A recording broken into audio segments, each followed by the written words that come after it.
Good morning, dear friends. Respected Dr. Narendra Kumar. Hats off to Dr. V.T. Shah for a very successful 10th year. Respected chairpersons. My talk is a little different. A cardiologist speaking on anti-diabetic drugs. Is it important? Yes, it is important. In fact, Eugene Braunwald, who has the best textbook which we consider as Bible, he has said that now the field of cardiology is going to change into diabetocardiology for various reasons. Now let us see.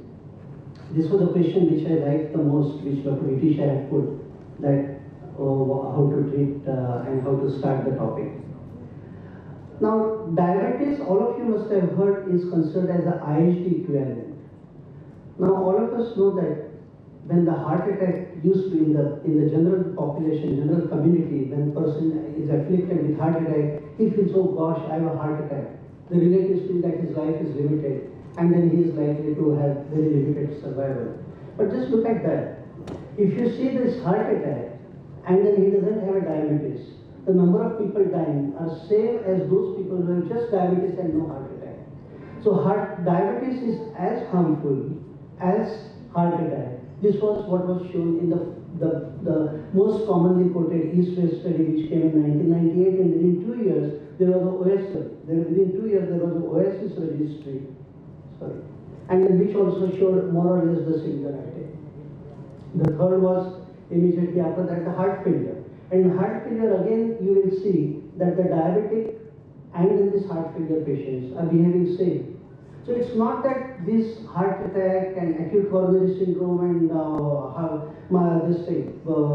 congestive heart failure, they have high mortality. Just having diabetes makes the people equally prone for death and various events. That is what all these studies have shown, putting this importance, underscoring the importance of diabetes and its proper treatment.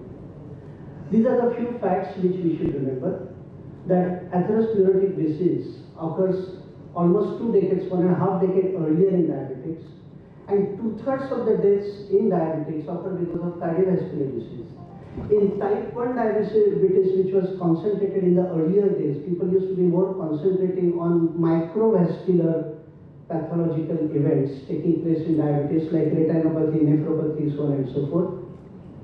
But then subsequently, with this type 2 diabetes becoming more prevalent and becoming almost a pandemic all over, and then India being the capital, I think we have to remember that this cardiovascular, CVD, is the main cause of death, and then which is 2 to 5-fold higher with heart failure.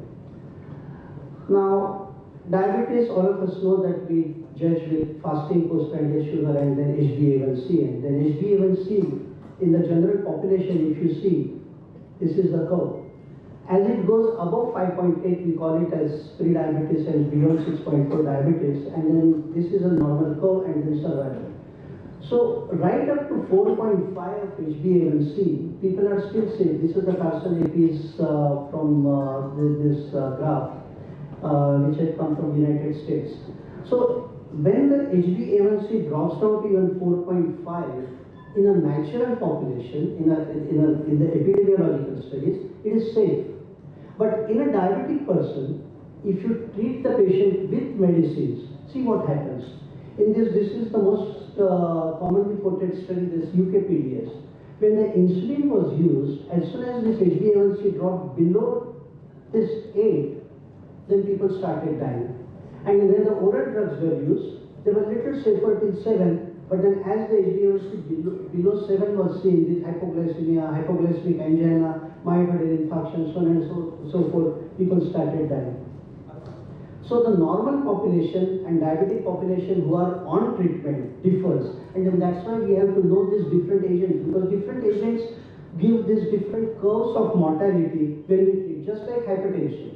Right from 115 by 75, as the BP goes up, the mortality increases. But when you come down, there is a J-shaped curve, and then with reducing blood pressure, with different drugs, there is different rate of mortality. Now, in advanced trial, it was little better, and 6.5 was the nadir of this HbA1c, below which again the mortality started increasing. So, depending upon the drug that you select, the mortality differs, and in the success, the long-term survival, cardiovascular event goes on changing. Now these were the various pivotal trials, the UKPDS, ACCORD, Advanced, VADT, etc. And then all of you will see that there is absolutely no doubt that microvascular complications of diabetes are prevented by this glycemic control, good glycemic control. That was question number 1 of Dr. Vitisha, like good tight BP, sugar control, etc. But look at, if you see the macrovascular complication like stroke and heart attack and peripheral arterial disease, you have to wait very long, like this is the mortality in the long 20 years period after this UKPDS, then you start getting the benefit. As opposed to that, in blood pressure, this was again Dr. Vitisha's question, that if you see this blood pressure, higher is the risk. This is 4 millimeter reduction in the systolic blood pressure. He had asked systolic and diastolic blood pressure, so please concentrate here. This is a systolic blood pressure, 4 millimeter reduction in the systolic blood pressure in a high risk with 5 year. This is a risk calculation which you can do with your on your mobile smartphone. So as the risk goes on increasing, there is a 19% reduction and 18% reduction in 16 millimeter of mercury in a low risk patient. So if you have a diabetic person with high risk, even 4 millimeter mercury reduction in the blood pressure is sufficient to produce so much of benefit. And then between these three, statin, blood pressure, and this glycemic control. The glycemic control was somewhere over here. But this was, of course, this is an old slide. So basically, this did not include this currently, the newer generation of anti-diabetic, the new classes of anti-diabetic. But then glycemic control was as poor as that in preventing the death. The cholesterol control was in between. And then the best was systolic blood pressure reduction, which I showed you in the previous slide. So we have to understand that when diabetes comes, the actual vascular disease starts, macrovascular and endothelial dysfunction starts much earlier. The insulin secretion, as a result of insulin resistance, the beta cell exhaustion and insulin secretion going down, gradually the sugar goes on increasing and then we diagnose with diabetes. But then much before that is the hyperinsulinemia, which is producing endothelial dysfunction and then vascular abnormalities. And these are the various putative mechanisms through which this hyperinsulinemia and the lipid abnormalities associated with diabetes, they produce this vascular disease. We'll not go into the details of all these things. And then even whether coronary artery disease or if you do intervention, angioplasty, the risk stenosis rate, the stent thrombosis, so everywhere you will see that the different pathophysiological biological mechanisms, they produce adverse effect in diabetes. And this is a slide which I showed you earlier, that all these trials were negative, except UKPDS in a long run. This was successful. But then look, now because of this, the search started somewhere in the late last millennium or this beginning of this century. And then the new drug was evolved, and that was this glutathione. With glutathione, with their PPAR gamma activity, these are the various putative benefits which were thought of, which will be useful. And then these are the PPAR gamma benefits. Again, you will see that this including improving insulin sensitivity, so preventing this endothelial dysfunction and the vascular abnormalities, the lipid abnormalities, the adiponectin benefits, and so on and so forth. So with this glutathiones, it was thought that they will achieve what was not achieved with this sulfonylurea gas. And then there is, of course, this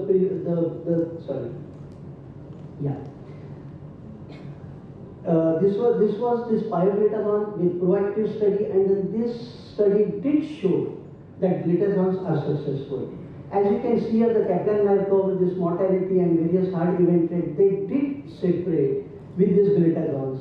And then it was thought that yes, we have got some answer, and then at the beginning of this, just 1.5 decades ago, we thought that glutazones will be the best for treating diabetes, in preventing death, preventing coronary event. But look at what happened. In 2007, there was a bombshell on these glutazones. This was Steve Nissen's paper, which had come in New England Journal of Medicine in 2007, and we showed that glutazones, it increases this event rate by 43%, it increases this by 64%, the combined in comparison to the comparative drug, the various cardiac event rate. And then this was suddenly a bombshell on glitazones. Then there was little bit attempt was made to show that pioglitazone is different. It is not a class effect of glitazones. The rosiglitazone is bad, but pioglitazone is not as bad. And then this is a unity line. On the right side the drug is bad, on the left side the drug is good. So there was some attempt was made to show that this myocardial infarction is benefited, but again the death was not benefited. And with pioglitazone, again this new statistics came with increasing fracture, increasing heart failure, and then bladder cancer. Bladder cancer was again highlighted quite very badly. It's not only PPAR gamma, but then PPAR alpha also, especially in India, we have saroglitazone, which has a balanced action between PPAR gamma and PPAR alpha. So PPAR alpha was thought of that will be beneficial. Then in Western slides, we don't have this saroglitazone, but then alloglitazone, which is again in between this alpha and PPAR gamma and alpha. This you will see that trial was suddenly stopped in July 2013 because of no benefit. And then this is what the media can do the worst harm into our practice. See, these are the various articles that this miraglitazone producing cancer, and then does your loved one have a cancer, and then is he taking this drug? Come to us. This was a lawyer appealing. This is what happens in the United States. In a hospital, if somebody dies, when the relative comes out, they say that you don't have to pay anything. You just put a case. If you want, 50% is mine, and that is what lawyers say. And then this is a adverse publicity, and then lawyers saying that if somebody with anti-diabetic drug has developed cancer, just come to us and you will get half the R&D are producing this ill effect. And then as a result of this adverse publicity, then FDA suddenly woke up. For almost 30 years, FDA had not put any restriction on the development and use of new anti-diabetics. Just show that it is reducing sugar, and then it was allowed. But then when these previous reports came, suddenly the FDA woke up, and then they put this statutory warning that, as well as the European Medical Association, they put that yes, we require this safety trials before the anti-diabetic drugs are approved. That is because of this previous one. Now this UGPD and the miraglitazone and the rosiglitazone producing increasing MI and death, and then in ACCORD trial again with good tight glycemic control. The tighter the control, there was increased death rate. So that resulted into this FDA mandate from United States as well as European Association. There was a mandate to show this safety factor. Now, amongst all this in the previous trials which I have quoted, and then which all of you also voted, was metformin, which is useful. As you can see here in UKPDS 34, it provided a beneficial cardiovascular benefit with metformin. But then mind you, this was only in overweight diabetics. As you can see here, in this particular trial, there were almost 4,000 to 5,000 people were included in this trial. And there were only 342 people who were obese and who were eligible for randomization in whom metformin was used. So only on 342 people, some statistics was built up, and then we are still saying everybody is voting that number one metformin. Everyone is voting metformin, but this is what is. Metformin, no doubt that it did show the benefit in coronary myocardial infarction and coronary death rate. But mind you, this particular statistics is based on a very small number of patients. So I would just say that metformin myth, because at the end of this, again, you have to answer that question, so that's why I'm again highlighting this metformin myth. It is based on a very small subset of only 342 people, and then meta-analysis of 35 clinical trials, and they showed that there was no difference in the mortality rate. So it is probably, I think, we should not take this UKPDS result so seriously. And then especially most often we use metformin along with sulfonylurea, so concomitant use of sulfonylurea, it reduces survival. I think this was another question which all of you voted correctly, that sulfonylurea and glitazones, they increase mortality. So this is, I have already covered that you have to wait for a very long time with these previous drugs. And then this is what happened, that suddenly with 2007 with Steve Nissen's paper and then various controversies, US FDA woke up, and then this new drugs started being, because the previous drugs were not effective in reducing cardiovascular mortality, and then we have suddenly surge of drugs. For blood pressure, there are continuously new evolution and new drugs are getting added. But for diabetes, Of late, just after this 2000 in the new millennium, we started getting these new drugs, and then so also all these trials came because every drug had to prove its efficacy that it can be used. So the next group was of course this DPP-4, the gliptins.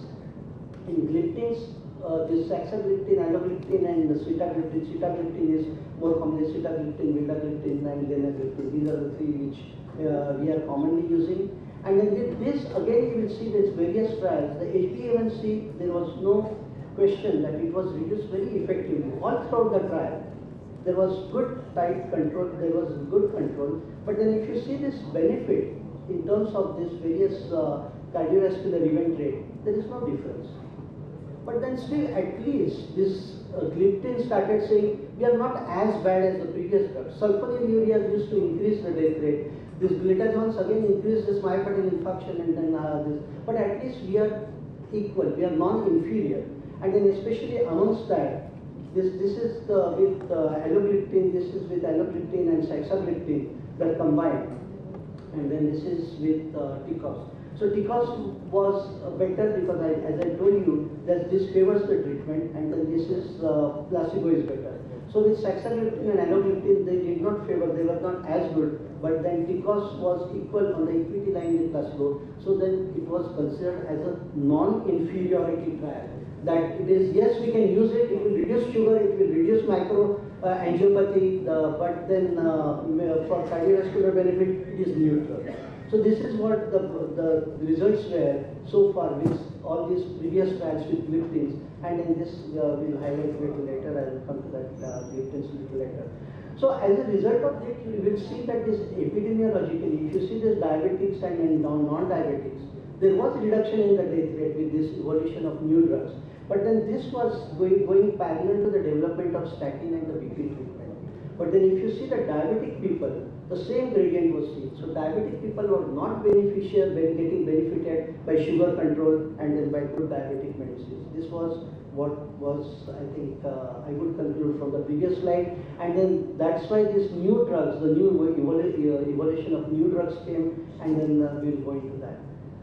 And the most promising amongst that, as on today, is this SGLT2 inhibitor, is gliflozins, SGLT2. What is this sodium glucose cotransporter? In the nephron, when this filtration occurs, this glucose goes, because glucose is not bound to albumin, it is a small molecule, it gets filtered. And then out of that, this when it gets reabsorbed, there is sodium and glucose, they get reabsorbed together, SGLT2 and SGLT1, and 90% is dependent on SGLT2. And if you inhibit this absorption, this glucose will go down and then it will go into the urine, like 70 to 80 or 100 grams of glucose in a day you can use. So this is how this sodium and glucose cotransporter, if you inhibit with these gliflozins, you can prevent this glucose reabsorption. It will go into the urine and then hyperglycemia is prevented. And at the same time, just keep this in mind that sodium is also getting prevented from its reabsorption. So as a result of that, we have all these putative benefits which we can expect out of this SGLT2. Apart from good sugar control and glycemic control and reduction in the HbA1c, along with that, there is this thing, weight reduction, because obviously the glucose is going out of the body, the blood pressure is getting reduced because the sodium is going out, and then even the lipids are getting better because there's less glucose and more fatty acids are metabolized. And then to prove this point, this SGLT2 was hypothesized, which will be very good. And then this trial came as EMPIREC trial all over the world, including India. Everybody has participated. And then this had good number of IHT patients. 99% patients had cardiovascular disease, which we are discussing today. And then they had, in the background, they had standard therapy, because like in UKPDS and in previous trials, they did not have statins, they did not have aspirin, they did not have good newer generation BP medicine. But with this good care, with this 48% receiving, this 80% on ACE inhibitors and 76% and 90% receiving antiplatelets. So with a good contemporary treatment, this EMPIREC trial was conducted with, and if you see the results, then there was a good 14% statistically significant reduction in this what is called as triple 3-point this thing, 3-point MACE. These are 3-point MACE which includes the death, myocardial infarction and stroke. And especially the cardiovascular death was very significantly reduced with this empagliflozin in this EMPA-REG trial, which was again 9,000 plus people with this contemporary medication going on. And then in this is what I was showing, that 38%, this was the most beneficial effect was seen out of the 3-point MACE with the cardiovascular death. There is almost 38% reduction, statistically significant reduction. This p-value indicates how significant the statistical value is. And then just look at this curve started separating at just 6 weeks. Normally we expect that this diabetic complications should go on reducing after 1 year, 2 years, 3 years. Like in UK periods, they did not reduce till 10 years. After in 20 years follow-up only they were reduced. But then in this particular trial, the curve started separating as early as 6 weeks. And then this probably means that there is something not glycemic control, there is some hemodynamic effect. And then which I highlighted with this is the sodium reabsorption is prevented, and then which results in less sodium load and blood pressure control, so on and so forth. And then just look at this, I mean this is the statistics, these are the numbers that you should remember. N and T is number needed to treat. Just merely by treating this 15 to 50 and up to 60 people, you can reduce the number of deaths, heart attacks, heart failures and microvascular complications by using this medicine.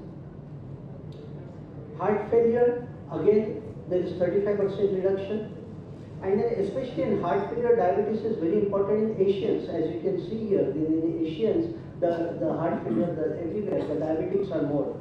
And then that's why when you have some beneficial drug, then which we should prefer. And then it's not only EMPA-REG trial, but even in the subsequent trials, as you can see here, that these are the subsequent trials and meta-analysis of various trials, which again show the similar point. We'll not go into the details how it works with this sodium mediated and then obesity and so on and so forth. These are the various mechanisms.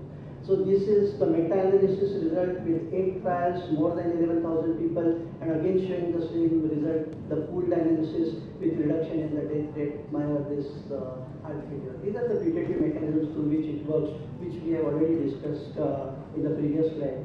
So the question was, is it just the one molecule in gliflozin, this empagliflozin which is beneficial, or this canagliflozin will also have the similar results? And then that's why we were waiting till last November for this particular canvas trial. And then this was again like EMPA-REG trial. Canvas trial was also very nicely conducted trial. And as you can see here, again here there is a reduction. This canagliflozin has produced. These are the odds ratio, somewhere around this 20-25%, 20 to 30% reduction in various event rate. So this is hospitalization for heart failure, just like EMPA-REG trial with empagliflozin, that with canagliflozin also produced similar reduction. So these two studies, I think canvas study and the EMPA-REG study, they have basically put foundation for empagliflozin and canagliflozin in our armamentarium for giving CV benefit. Now let us come to one more drug in this armamentarium, and then that is, of course, dapagliflozin is awaiting this declared TB trial, and which like canvas trial in 2017 we were waiting. So for this declared we are waiting. There is some real world data which is showing dapagliflozin is also equally beneficial, but then the randomized control trial we are still awaiting, which will be in the next year, in 2019, which will come across. Now the last group, I think, before I finish, and this is this GLP-1 agonist. What is GLP-1? Basically, when you eat food, this gut produces what is called as this GLP-1, and then this GLP-1 goes and then it stimulates pancreas to give insulin, and also it prevents glucagon. Insulin and glucagon are opposite action. So it increases insulin, prevents glucagon, and it also slows down the gastric emptying. So there is, stomach remains full, there is a good satiety center is stimulated, and good satiety value of this drug, and then that's why a person doesn't eat more. So these are the various mechanisms through which this GLP-1. So if you can produce some GLP analog, Previously, we have seen these gliptins. They prevent the degradation of this GLP-1, but then they have not really fared well in terms of superiority. They were just non-inferior. But then let us see the GLP-1 analogs, whether they behave differently. These are the putative mechanisms through which they are expected to be good, and then like this blood pressure benefit which we saw with gliflozins with sodium reabsorption. Here you can see this liraglutide, which is GLP-1. Then especially if the person is already on glutathione, which produces salt water retention, there is the best BP reduction. But in all other also there is a BP reduction with this GLP-1. The first drug which was tried in the ELIXA trial was this lixasinamide, but then this particular drug failed. But then subsequently, this after the ELIXA failed, then the subsequent trial which came with liraglutide. And then liraglutide, I think it was included in Dr. Vitisha's one of the slides. So liraglutide or GLP-1, that this did show the benefit. And then whatever putative mechanisms which help, which are expected to help with glycemic control, with satiety value, the less food intake, the weight reduction, and then BP reduction, they have proved to be true in this particular ELIXA trial. And sorry, leaders trial. And then in leaders trial, this is a 3-point base. Again, there's cardiovascular death reduced by 22%, the all-cause death mortality reduced by 15%, microvascular complications reduced, and then renal complications, more importantly, they are also reduced. And then again, number needed to treat in leaders trial, again, about 50 to 70 people if you treat, you can prevent one kidney failure, one heart attack, one cardiac death, and one heart failure. So this was a success, again great success with liraglutide, the GLP-1. But then mind you, here the heart failure benefit was not as great as gliflozins. As you can see here, the p-value whenever it is more than 0.05, it is not significant. So the heart failure benefit was not much with this liraglutide. Then the stroke was also not the benefited, which was benefited with canagliflozin in this canvas trial. So there are little differences, and then as you can see here, the gallstones again increased, retinopathy also increased with this leaders with the liraglutide. Semaglutide, the stroke did reduce, but then again this retinopathy increased. Then the retinopathy complication was 1.2 absolute increase with this semaglutide in the sustained trial. Again, this is the heart failure. So basically, the last drug group of drugs which I discussed in this leaders trial, sustain 6 trial, and then this ELIXA trial, they are successful, but then not to the tune as much as this gliflozin or SGLT2. And then of course this is underscoring this retinopathy, this gallstones, pancreatitis with this GLP-1 analogs still remains, and then even thyroid cancer remains as a potential side effect.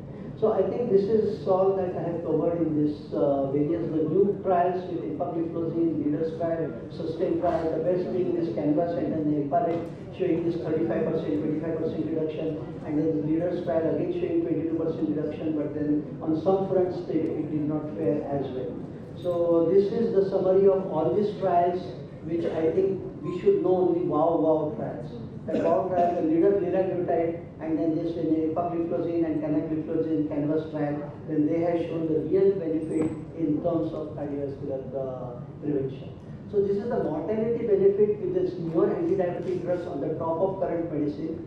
If you use this GLP-1, which is this injectable once a week, you treat 98 patients and you get one benefit. You treat 40 patients with 39 patients with this epagliflozin and you get 1% reduction in the event rate.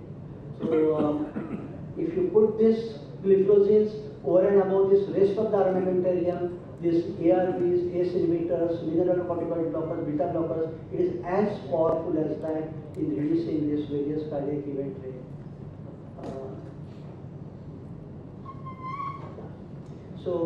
This is these 4 trials: liraglutide, semaglutide, epagliflozin, and canagliflozin. These are the 4 drugs which have. This battery is down.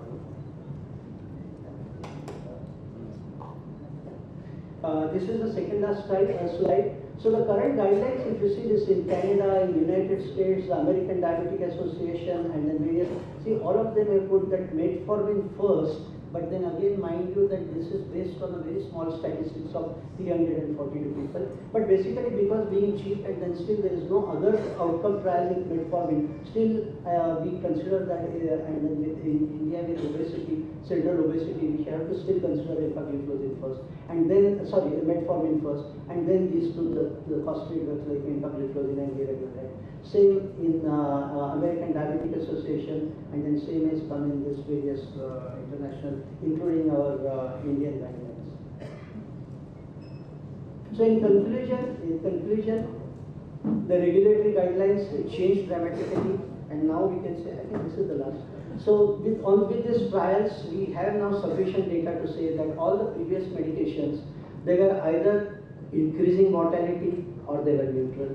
Only these new two classes of drugs which have reduced event rate. I think with this I will close, and I think we'll put the questions again for voting. Thank you. Thank you. So friends, volunteers are there. Please give your questions. In the meantime, the chairpersons, if they have any questions or comments, please. Whoever. So I have one question, Rajiv. That if you say these drugs are so good, empagliflozin and liraglutide, of course liraglutide besides, but EMPA-like drug. Suppose if we give this to a borderline diabetic patient or a normal patient, would they give us any benefit? You think so if they are so good? Because you see that some drugs, even Viagra was discovered, was actually meant for angina, but then later on it boiled down to erectile dysfunction. EMPA-like has come as an anti-diabetic, but I think sooner or later it will be a cardiology drug rather than also a anti-diabetic drug. What's your take on that? Yes, regarding this drug using as a monotherapy, or not in diabetics, in non-diabetics, as he says, with some other problems. Now the work is being done in heart failure patients, because we saw so nicely that it is reducing sodium absorption, it is preventing this heart failure to the tune of 38% relative risk reduction with good statistical p-value. So it's being tried in heart failure. Similarly, liraglutide is also being tried, and they can be used even in the absence of diabetes. I mean that the various trials will answer. And then secondly, what you say is the initial stages of diabetes, whether we can use it or not. Right now, the guidelines do not allow us to do that, because metformin being so cheap, and then still this that 342 patient statistics is hovering in everybody's mind with this Wikipedia's data. Still we are giving, and then it's very cheap and then it's accepted. So I think we are using it. But then, if there is any contraindication to let us say metformin, like either raised creatinine or if he has unacceptable bowel symptoms with this, then obviously these are the people in whom we should and we can try these gliflozins with this given benefit to the tune of 35%. Yeah. Can you go with the questions? We have so much of flooding from the pharma companies regarding the gliptins. So, although there are not many safety trials as per your listing, sitagliptin was among the safest. But now we also have a new cheapest gliptin, which is tinagliptin. So, what is your take on that? Is there any clinical evidence that they may be used in diabetic patients with underlying condition?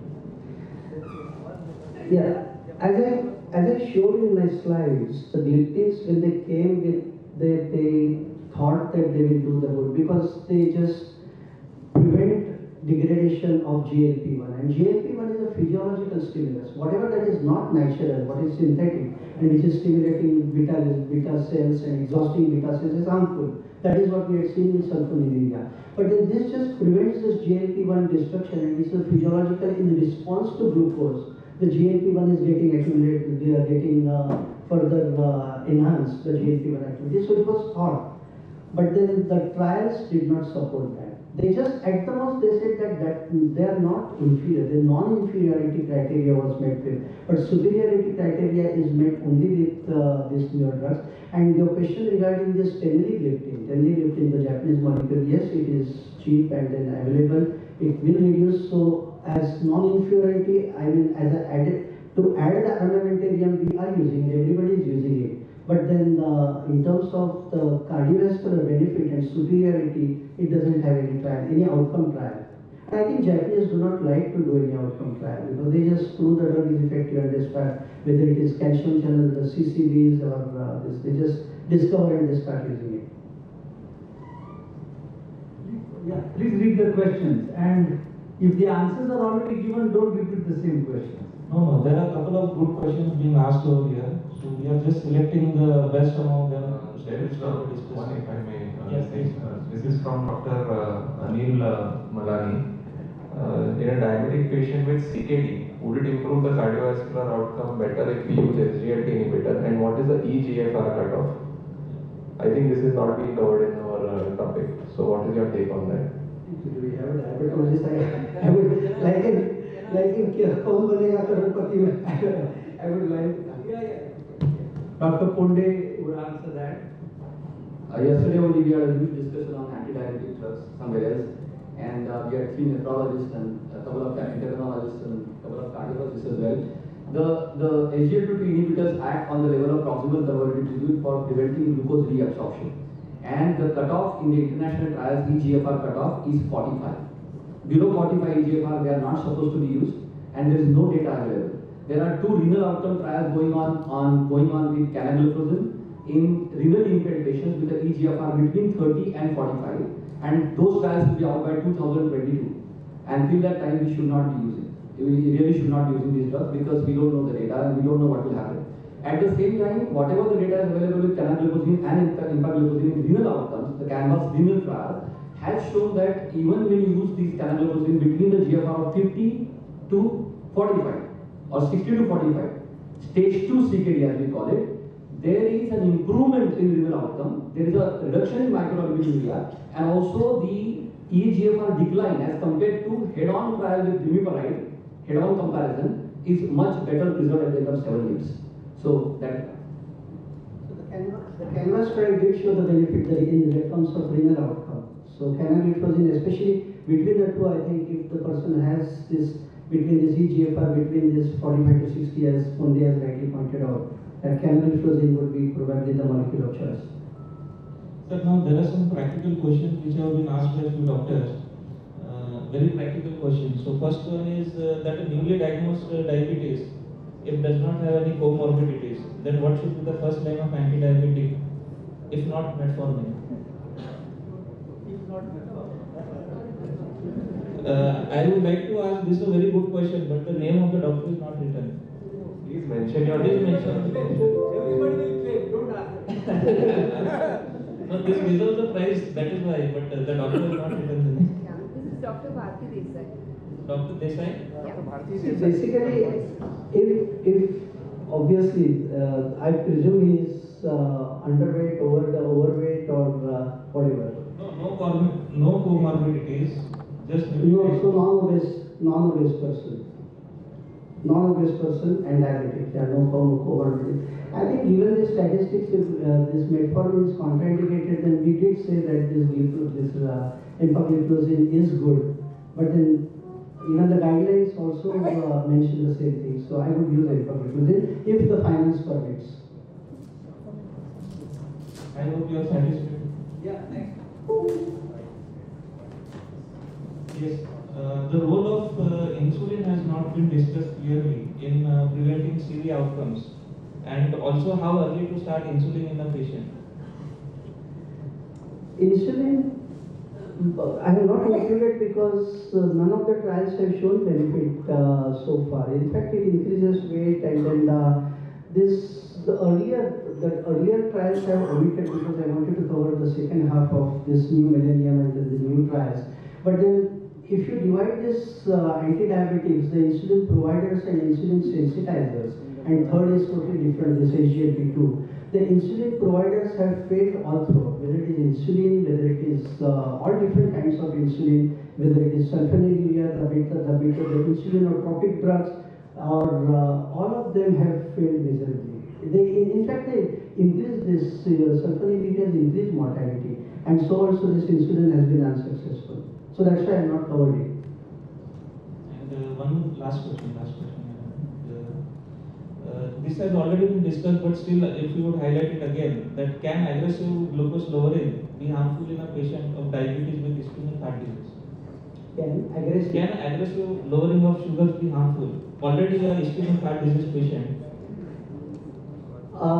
This earlier, as I showed you, this aggressive control with HbA1c getting reduced. Depending upon the class of drugs that you use, you can go to the extent of reducing even up to 6.5 or even between 6 and 6.5. Like my initial slide, I did show that this HbA1c curve and then the J curve as the mortality increases. With this UKPDS, when insulin was used below 8, the mortality was increasing. When the oral drug sulfonylurea and metformin was used, when this below 7 and HbA1c dropped below 7, the mortality increased. But with this advanced trial, when this HbA1c reduced below 6.5, the mortality increased. So depending upon the drug that you use, you can be more aggressive. And with this new class of drugs, 6.5 is easily achievable, and that is what we should try. And then most of the guidelines also say that 6.5 should be our target, the goal. There is one last question from the audience. Hello, this question has been asked by Dr. Harshad Desai. There are 3 questions, but out of which what I feel is the most important one is the long-term benefits of pioglitazone, they outweigh the risks involved with dose of pioglitazone. I don't know why it's not written clearly. Please give comments, especially with low-dose pioglitazone, especially in Indian population who have a lot of insulin resistance. And pioglitazone is considered as one of the important drugs in reducing the insulin resistance and helping in the diabetes control. So do you think that reducing the dose or low dose of pioglitazone can have effect in reducing the cardiovascular mortality, at the same time give benefit in reducing the insulin resistance and better control of diabetes? With pioglitazone, I did mention that proactive and then IRIS trials. Those 2 trials were quite promising.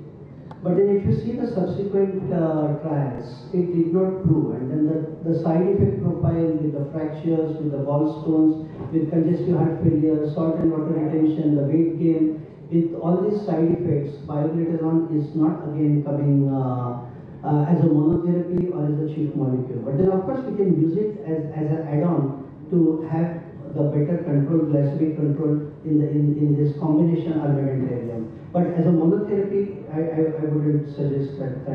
And it has got more side effects and then the benefit which is shown in these various trials.